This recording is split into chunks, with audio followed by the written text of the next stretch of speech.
KPUD Kota Pagar Alam mengumumkan hasil tes kesehatan dan hasil verifikasi berkas keabsahan dokumen persyaratan ke-6 pasangan calon wali kota dan wakil wali kota Pagar Alam Pilkada 2018. Ke-6 paslon tersebut dinyatakan memenuhi syarat calon oleh KPUD.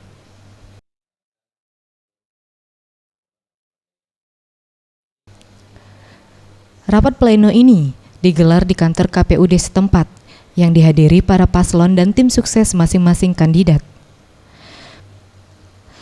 Ketua KPUD Kota Pagar Alam, Yenli Elmanoveri, mengatakan dari 6 pasangan calon yang ada, semuanya dinyatakan memenuhi syarat pencalonan wali kota dan wakil wali kota Pilkada serentak 2018.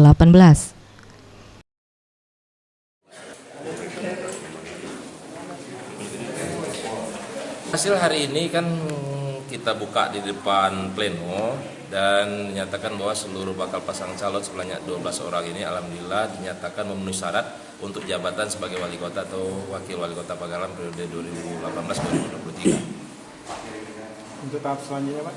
Tahap selanjutnya kita akan memberikan proses perbaikan bagi pasangan calon perseorangan. Ini akan kita teliti ulang lagi sama persis dengan proses dia pendaftaran tahap awal. Untuk pasangan calon yang menempuh jalur perseorangan yang belum memenuhi syarat dukungan dengan batas minimal, akan diberikan waktu sampai 20 Januari 2018. Apabila tidak mencukupi sampai waktu yang telah ditetapkan, maka dinyatakan gugur.